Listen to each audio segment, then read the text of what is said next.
वालेकुम अस्सलाम। जी सर, क्या हाल है? अल्हम्दुलिल्लाह।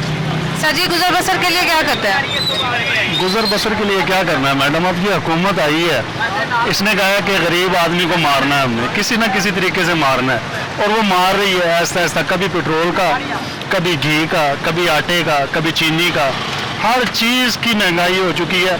हम लोग ये लेकर आए हैं, दुकानदार फेरा बढ़ाने के लिए तैयार नहीं है, हम लोग आमदन नहीं की नहीं खड़ी हुई है, खर्चे डबल हो गए हैं। आप बिलीव करें कि हम लोग फाकों पे मजबूर हो गए हैं, बिल्कुल फाकों पे आ गए हैं। लेकिन हुकूमत अभी भी कह रही है कि पेट्रोल का रेट हमने बढ़ाना है, आटा घी चीनी का। हम लोगों से सुनते हैं कि अभी महंगाई हुई नहीं है, होनी है, हमारी अभी चीखें निकल गई हैं तो बाद में हमारा क्या हाल होगा।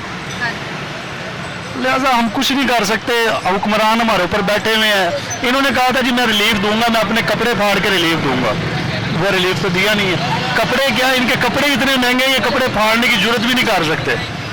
अवाम अपने कपड़े खुद फाड़ रही है, गरीब आदमी अपने कपड़े फाड़ रहा है, क्या करे। गरीब आदमी मर के रह गया, पिस गया। एक खुददार आदमी आया था इस मुल्क को संभालने के लिए, इन सारे चोरों ने इकट्ठे होके उसको जो है ना चलने नहीं दिया।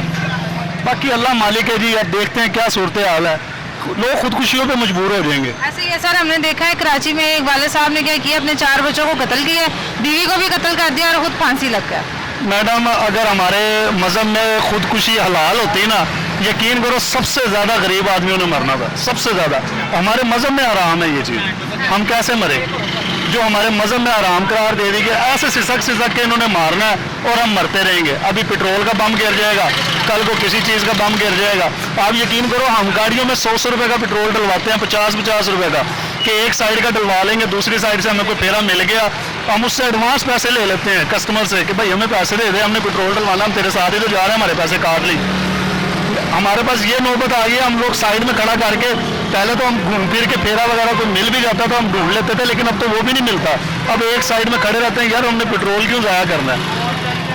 बिल्कुल सर, ऐसे ही है, आपने बिल्कुल ठीक बात की है। जैसे आटा चीनी रेट सारे ऊपर चले गए हैं, बच्चों की पढ़ाई बड़ी इफेक्ट हो गया, लोगों ने बच्चों के स्कूल छुड़वा दिए हैं। मैडम, आप यकीन करें कि बच्चों के बजट ही नहीं पूरे हो रहे, बिल्कुल भी नहीं पूरे हो रहे। कभी आए दिन बच्चों की फीसें आ रही हैं, कभी कुछ आ रहा है, कभी कुछ आ रहा है, बजट ही नहीं। बजट कैसे पूरा करे? 10-15 हज़ार रुपये गरीब आदमी कमाने वाला, वो मेरे ख्याल में 10 दिन भी नहीं अब चल रहे, 10 दिन भी नहीं चल रहे। 1000 रुपये कमाने वाला शख्स जो है ना, वो फुटपाथ पे आ गया है, फुटपाथ पे वो अपने बच्चों को लेके फुटपाथ पे सोने पे मजबूर है। हाँ। सर, जैसे पीटीआई की हुकूमत चल रही थी तब कह रहे थे बड़ी महंगाई है, बड़ी महंगाई है, अब क्या कहेंगे? मैडम, ये सारे चोर इकट्ठे हुए हैं, इनका एक ही काम था, वो इन्होंने अपना पूरा कर लिया। इनका ये काम था कि इन्होंने अपने करप्शन के केसेस जो है ना वो ख़त्म करने थे और वो ख़त्म कर रहे हैं। आज भी एक नैब के अंदर तरमीम की है इन्होंने, अपने सारे केसेस जो है जो यानी कि जितनी भी करप्शन होगी अब ये ख़त्म करके आगे चले जाएंगे। बस अब इन्होंने भागना है मुल्कों से।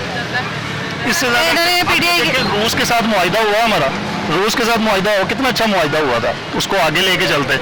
लेकिन वो रूस के साथ मुआहिदा करने के लिए आगे जाएंगे, अमेरिका नाराज़ हो जाएगा। अमेरिका को नाराज़ तो नहीं ना करना इन्होंने।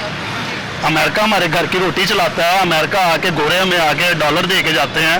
हमने तो डॉलरों की शक्ल भी नहीं देखी, जिनको दे के जाते हैं हरामज़ादों, उनको पकड़ो, उनको मारो, उनको जहां मर्जी दफन कर दो। हमने तो डॉलर की शक्ल भी नहीं देखी, हम तो पाकिस्तानी करेंसी देखने वाले हैं, हमें वही दिखा दो कि वो कैसी होती है। 5000 का नोट देखे हुए अरसा हो गया हमें, 5000 होते कैसे है। सर, आप जैसे मार्केट भी बंद कर रहे हैं ना, 9 बजे का ऐलान कर दिया, ताजर हज़ार भी पीट रहे कि भाई हम क्या करें, ईद के दिन चल रहे हैं। मैडम, ईद के दिन चल रहे हैं, जून जुलाई की गर्मी है, शदीद गर्मी है, किसने निकलना है? कस्टमर बाहर नहीं निकल रहा। शाम के टाइम थोड़ा सा रिलीफ मिलता है, कोई हवा चलती है, कस्टमर ने बाहर आना होता है। अब उसके बाद वो कस्टमर कहाँ आएगा? जब उसको पता है 8 बजे दुकानें बंद हो रही है, वो अपने घर बैठा रहेगा। एंड में रश हो जाएगा, 2-4 दिन का रिलीफ दे देंगे, आवाम एक दूसरे को धक्के मारेगी, ये भी खुश हो जाएंगे, वो भी खुश हो जाएंगे। पैसे दे के चीज़ खरीदनी है लेकिन धक्के भी खाने हैं। हमारी आवाम भी बड़ी जो है ना पुरसुकून है, उसने भी कहना चल यार 2 दिन पहले खरीद लेंगे। वो 2 दिन पहले क्या खरीदना उन्होंने, वो जिस टाइम बाहर आएगी धक्के खाएंगे, जो चीज़ जिसके हाथ आएगी वो लेके घर चले जाएंगे, क्योंकि हमारी आवाम है धक्कों की, इसको धक्का मारते रहेंगे, ये चलती रहेगी। जैसे धक्का बंद किया वहाँ रुक जाएंगे। सर जैसे कैसे कहते हैं पेट्रोल की कीमतों में इजाफा हो रहा है, आम बंदा है उसकी जाहिर है एक बंदा रेंट पे रहता है उसका रेंट नहीं निकल रहा है, एक बंदा 3 टाइम की रोटी नहीं खा सकता, हर बंदा मजबूर हुआ हुआ है इस टाइम। मैडम मजबूर तो होना है ना। मुझे ये बताएं कि मेरे ख्याल में मैंने फल खिलाए हुए बच्चों को पता नहीं कितना टाइम हो गया, कैसे फल खिलाया। अब घर की रोटी दाल रोटी पूरी करेंगे, फल लेके जाएं एक टाइम का, नहीं लेके जा रहे हैं, कुछ भी नहीं हो रहा मैडम।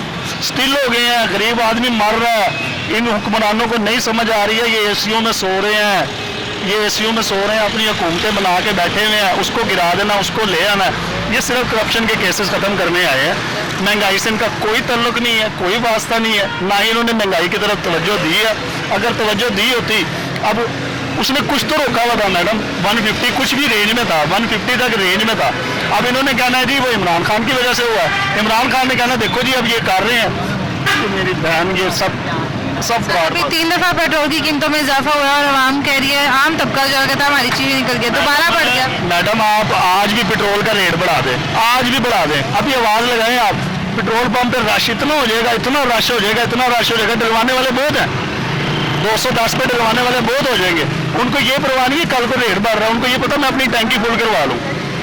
जब एहतजाज का टाइम आएगा या कोई मसला बनेगा, सब लोग अपने अपने घरों में ऐसे बैठेंगे, कुंडियाँ लगा के बैठ जाएंगे, पुलिस वाले मारेंगे, वो ऐसे नहीं करना, ऐसे नहीं करना, ऐसे कहाँ होता है। कल इतवार का दिन था, अपने हक के लिए ये कौम नहीं निकल सकती, जो कौम अपने हक के लिए नहीं निकलेगी उसका कुछ भी नहीं हो सकता। कल एहतजाज हुआ 9 बजे, सारे अपने घरों से बाहर निकले थे, आप गए थे? हाँ जी गया, लिबर्टी चौक गया हूँ मैं, बड़ा एहतजाज हुआ।